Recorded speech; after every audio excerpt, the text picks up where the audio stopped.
কয়েকবার চেষ্টা করে ঠিকঠাক হয়নি আর মন সাথে সাথেই বলছে ও তুই পারবি না, তোর দ্বারা হবে না, তুই তো কিছুই পারিস না, বা নিজের মনে হচ্ছে যে আমার লাকটাই খারাপ, সবাই পারে আমি পারছি না।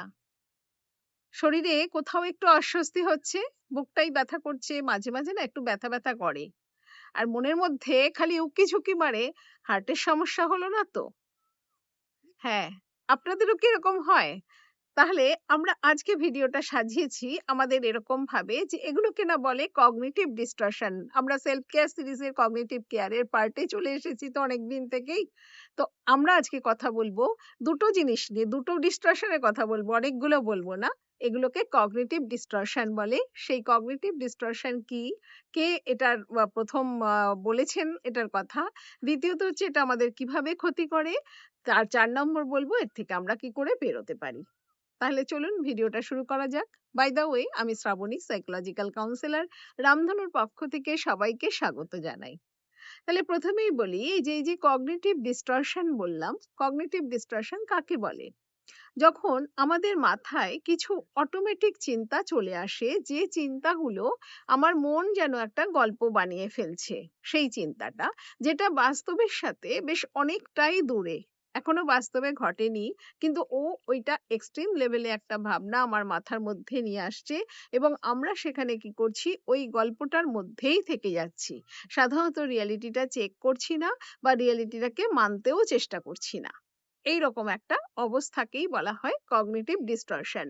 কম বেশি হয়তো সবারই উকিঝুঁকি মারে ওই ধরনের থটস গুলো, কিন্তু বেশি বেশি করে বেশ কিছু মানুষ কিন্তু ওখানে আটকে থাকে। এবারে বলবো যে এটা কে করেছেন। একজন খুব বিখ্যাত সাইকোলজিস্ট অ্যারন টি বেক, উনি দীর্ঘদিন এইটা নিয়ে কাজ করেছেন। উনি এই তার প্র্যাকটিসের জীবনে উনি দেখেছেন যে বেশ কিছু মানুষ কিন্তু তার এই যে চিন্তার যে একটা প্যাটার্ন, এই যে নেগেটিভ প্যাটার্ন একটা চিন্তার, সেই প্যাটার্নটা কিন্তু দীর্ঘদিন ধরে তার মধ্যেই তারা থেকে যান, এবং এই প্যাটার্নটা যেটা রিয়েলিটির সাথে কিন্তু অনেকটাই ডিট্যাচ, কিন্তু সেই প্যাটার্নটার মধ্যে এমনভাবে আটকে থাকেন যেখান থেকে কিন্তু তারা বেরোতে পারেন না চট করে। এবং চট করে বেরোতে না পারার জন্যে কি হয়, নিজেদের মধ্যে মানসিকভাবে তারা প্রচন্ড জড়িয়ে যান ওই চিন্তাগুলোর মধ্যে, এবং তার রিয়েলিটি খুঁজতে যান কিন্তু খুঁজেও পাওয়া যায় না, তার সত্ত্বেও কিন্তু সেইভাবে আটকে থাকেন। যার ফলে দিনের পর দিন অনেকটা সময় নষ্ট হয়, তার কিন্তু কোনোভাবেই ইমপ্রুভ হয় না, গ্রোথ হয় না, এগুলো হয়। তাহলে আমরা বলি যে এই কগনিটিভ ডিস্টরশন ক্ষতি করে কিভাবে? কারণ আমরা বললাম যে আমাদের এই যে একটা থট প্যাটার্ন, আমরা আগেও বলেছি যে আমাদের কিভাবে কাজ করে থট, ইমোশন এবং বিহেভিয়ার, এরা তো inter related. Thought, feelings, behaviour আমরা বারবার বলেছি যে এগুলো সবই ইন্টার রিলেটেড। তাহলে যখনই আমার এক ধরনের অটোমেটিক থট চলে আসলো যে আমি পারবো না, বা আমার মাথায় কোনো বড় কিছু রোগ হয়েছে, বা বুকে হার্ট অ্যাটাক হচ্ছে, সাথে সাথে কি হচ্ছে, আমার একটা নেগেটিভ ইমোশন সাথে সাথে চলে আসছে, প্রচন্ড পরিমাণে অ্যাংশাস হচ্ছি, বা প্রচন্ড পরিমাণে টেনসড হয়ে যাচ্ছি, বা হয়তো ভীষণভাবে লো ফিল করছি।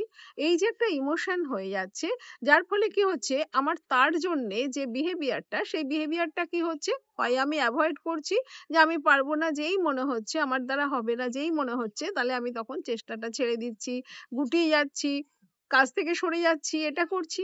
আবার যখন আমার এই যে অতিরিক্ত আমার বুকে কিছু বা হার্ট অ্যাটাক হচ্ছে না তো, হার্টের সমস্যা হচ্ছে না তো, ব্রেনের সমস্যা হচ্ছে না তো, এই যে এক্সাজারেট থিংকিং গুলো হচ্ছে, তখন কিন্তু আমরা কি করছি, অনেক বেশি রিঅ্যাক্টিভ মোডে চলে যাচ্ছি, বারে বারে সেগুলোকে চেক করছি, বা অনেক ডাক্তার দেখাচ্ছি, অনেক টেস্ট করছি, এরকম করে ফেলছি।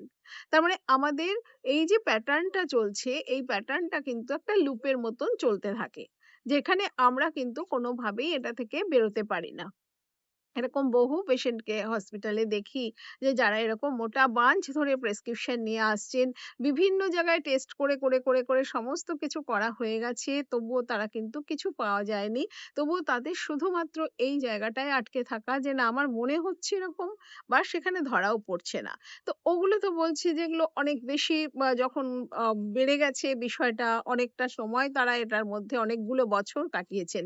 তা আমাদের তো সেলফ কেয়ার সিরিজের ভিডিও, সেলফ কেয়ার সিরিজের কগনিটিভ কেয়ার। তাহলে আমরা এই ভিডিওতে কগনিটিভ ডিসটরশন বলছি হচ্ছে যাতে আমরা একটু সচেতন হয়ে এটাকে আটকাতে পারি, দেখতে পারি যে আমিও কি সেই জালে আটকে যাচ্ছি সেরকম। তাহলে আচ্ছা, আপাতত আমরা আজকে দুটো ডিসটরশনের কথা বলবো। প্রথমে বলবো এক ধরনের ডিসটরশন যেটা হচ্ছে যে সবকিছু পারফেক্ট হতে হবে, পুরোটা কমপ্লিট না হলে আমি যেন কিছুই হলো না, মানে হয় পুরোটা পারফেক্ট হতে হবে নালে পুরোটাই বৃথা, এরকম একটা ব্যাপার। দুটো এক্সট্রিম পয়েন্টে এই ভাবনাগুলো চলতে থাকে। যেমন এখন রিসেন্টলি একটি মেয়ে এসে বলেছিল, সে বলছে যে আমি 92% নাম্বার পেয়েছি, হ্যাঁ ওই মোটামুটি হয়েছে, হ্যাঁ। তা আমি তখন তাকে না ভীষণ অবাক হয়েছি যে 92% নাম্বার পেয়েছে। তারপরেও সে বলছে ক্লাস 9 এ পড়ে সম্ভবত, হ্যাঁ।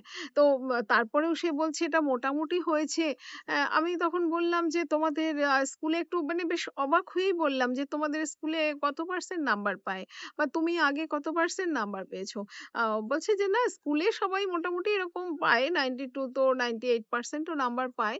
আর আমি প্রত্যেকবারই 95 এর উপরে পাই। হুম? তো 95% পাইনি মানে সেইটা আমার কাছে, মানে আমার কাছে বলছে ও মোটামুটি, কিন্তু অ্যাকচুয়ালি ও যখন ওর সাথে কথা বললাম তখন দেখলাম যে ও যেন এটা ইকুইভ্যালেন্ট টু ফেল এইরকম একটা মনে করছে। হ্যাঁ? যে এই যে আমাকে এতটা পেতে হবে, না হলে কিন্তু এটা কিছুই না। এটা কোনো ব্যাপার, এটা এটা কি পেয়েছি আমি? এইরকম একটা ব্যাপার। এইরকম ভাবনাটার মধ্যে কিন্তু সে রয়েছে। এবার কোথা থেকে তার এটা ডেভেলপ হয়েছে, কিভাবে হয়েছে আমরা সে প্রসঙ্গে যাচ্ছি না। এই যে ডিস্টরশন টার কথা বললাম এটাকে বলে হচ্ছে অল অর নাথিং, যে আমাকে হয় পুরোটা পেতে হবে, আমার ফ্রেম অনুযায়ী পুরোটা করতে হবে, অথবা সেটা যদি না পারি তাহলে এটা কিছুই হলো না। এইরকম একটা জায়গা তৈরি হলো। দ্বিতীয় নাম্বার যেটা বলবো সেটা হচ্ছে যে ধরুন অনেককেই আমরা কি হচ্ছে যে এই যে শারীরিক সমস্যাটা বললাম না, যে হঠাৎ করে বুকে ব্যথা হচ্ছে, মাঝে মাঝে একটু ব্যথা হয়, বিভিন্ন কারণে তো ব্যথা হতে পারে, কিন্তু তার মন সবসময় বলছে যে আমার হার্টের কোনো সমস্যা হয়েছে, হার্ট অ্যাটাক হবে, হার্ট ফেলিওর হতে পারে, এইরকম ধরনের ভয় তার মধ্যে চেপে বসেছে। সে কি করছে, অনেক বেশি বেশি করে বারে বারে শরীরের দিকে লক্ষ্য করছে। অনেক সময় দেখা যায় অনেকভাবে ডাক্তারের কাছে যেয়ে বিভিন্ন ডাক্তারের কাছে ঘুরে সে ঠিক ধরা পড়ছে না, কিন্তু তার যেন মনে হচ্ছে ওই রকম একটা হচ্ছে। এবার এই যে একটা এক্সট্রিম ভাবনা, মুখে হয়তো ব্যথা করছে কিন্তু সেটা যে অন্য কারণেও হতে পারে, বা সেটার জন্যে ডাক্তার যেটা বলেছেন, টেস্ট যেটা করে বেরিয়েছে সেটাও তখনও মানতে সে রাজি হন না, কারণ তার মাথা যে গল্পটা বানিয়ে রেখেছে মনের মধ্যে খালি সেই গল্পটাই টেনে টেনে টেনে টেনে ধরতে থাকে। এবার যখন এইরকমটা হয়, এই ধরনের ডিস্টরশনকে বলা হয় ক্যাটাস্ট্রফাইজিং, মানে একটা বড় করে একটা ওয়ার্স্ট কেস সিনারিও ব্রেন আমাদের ভাবতে ভাবিয়ে ফেলে এবং আমরা সেটায় থেকে যাই। কিন্তু বললাম যে কি কি ক্ষতি হয়, কিভাবে ক্ষতি হয় সেটা বললাম। এবারে তাহলে বেরোবার উপায় বলবো। বেরোবার উপায় যদি আমরা বলি, সেই যে আমার মন যে গল্প বানাচ্ছে, আমরা প্রথম জানতে পারবো যে আমাদের সেই থট অ্যাওয়ারনেস এর ফলে। যে থট অ্যাওয়ারনেস, এই থট অ্যাওয়ারনেস যখন মনের মধ্যে এই ধরনের গল্পগুলো তৈরি হতে থাকবে, আমরা ওর মধ্যে আটকে না যেয়ে খাতা পেনে সাথে সাথে সেগুলোকে লিখতে থাকবো যে আমার মাথায় এই চিন্তাগুলো আসছে। এবারে এই চিন্তাগুলো আসছে, তাকে তারপরে প্রশ্ন করে দেখব যে আজকে এটার কি অবস্থা আছে, আজকে রিয়েলিটিতে কি হচ্ছে, কতটা হয়েছে, একদম ঠিক সেইভাবে দেখার চেষ্টা করব। আমার যা যা প্রপার ওয়েতে আমার যদি ট্রিটমেন্ট করাতে হয় সেখানে যেতে পারি। আমি এভিডেন্স খোঁজার জন্য যেভাবে যেভাবে দেখতে হয় যে আমি কতটা পড়েছি, কতটা পরীক্ষা দিয়েছি, আচ্ছা আমি এইরকম পেয়েছি, 92 পেয়েছি, তাতে আমার কি কি অসুবিধা হচ্ছে, মানে মন বলল যে তুই কিছু পারলি না, হ্যাঁ, কিন্তু মনটাকে তো আমাকে প্রশ্ন করতে হবে। এইভাবে আমরা এভিডেন্স খোঁজার চেষ্টা করব। তারপরে কি করব, আমরা যখনই এই যে নিজেকে এই যে এরকম ভাবে পারবো না, যা যা যেরকম ভাবে মনে হয় সেগুলোকে না ঝেড়ে ফেলে আমরা কি করতে পারি, আমরা বলতে পারি আমি চেষ্টা করছি, আমি একটু একটু করে এগোচ্ছি, আমি পারবো। মানে একেবারে পজিটিভ স্টেটমেন্ট কিন্তু দিয়ে ফেলবো না যে না না কিছু হয়নি, অনেকেই বলে ডিসমিস করে দিচ্ছি যে ওসব কিছু হয়নি, ছাড়ো তো, তোমার ওসব ব্যথা ট্যাথা কিছু না, সেটাও কিন্তু করব না। আমরা একদম পুরো যেটুকু হয়েছে একটা ব্যালেন্স চিন্তা ভাবনা করার চেষ্টা করব। তাহলে কিন্তু আসল সমাধানটা আমাদের কাছে আসবে। নাহলে কিন্তু হবে না। কোনটাই ঠিক হচ্ছে না তাহলে। তারপরে কি করতে পারি আমরা? এই যে রিয়েলিটিটা চেক করলাম সেই অনুযায়ী ব্যবস্থা করলে দেখা যাবে কি হচ্ছে আমাদের একটু ওয়াইডার ভ্যারাইটিতে কিন্তু আমরা দেখতে পাবো যে আমার যে চিন্তাটা আসছে এই চিন্তাটার অল্টারনেটিভ কিছু চিন্তা আসবে। আলাদা কি হতে পারে? আরো কি জিনিসের সাথে জুড়তে পারি? আমরা যেই অল্টারনেটিভ থটস গুলো আসবে তাহলে তখন কি হচ্ছে আপনারা জেনেছেন যে কগনিটিভ ফ্লেক্সিবিলিটি হচ্ছে। তাহলে যখন আমাদের ফ্লেক্সিবিলিটি আসবে থটের মধ্যে তাহলে আমার বিহেভিয়ার এ চেঞ্জ আসবে, ফিলিংস এ চেঞ্জ আসবে, অনেক জায়গাতেই নিজের একটা কন্ট্রোলড ফিলিং হবে। তাহলে আমরা আজকে এই কগনিটিভ ডিস্টরশন নিয়ে কথা বললাম, চেষ্টা করলাম দুটো ডিস্টরশন নিয়ে বলতে ছোট করে। সময়ের তাগিদ থাকে সেই জন্য অসুবিধা হয়। আপনারা অবশ্যই ভিডিওগুলো দেখুন, সবাইকে একটু শেয়ার করুন, নিজেরা কমেন্ট করুন, জানান।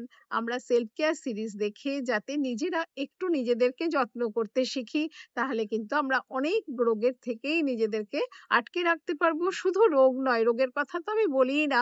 আমি চেষ্টা করি যে আমাদের গ্রোথে কিভাবে সাহায্য করতে পারে আমাদের এই ভিডিওগুলো, আমাদের সেলফ ডাউট কি করে কমাতে পারে, কনফিডেন্স কিভাবে বাড়াতে পারে।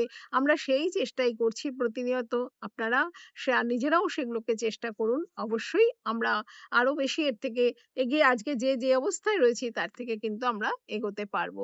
ধন্যবাদ সবাইকে।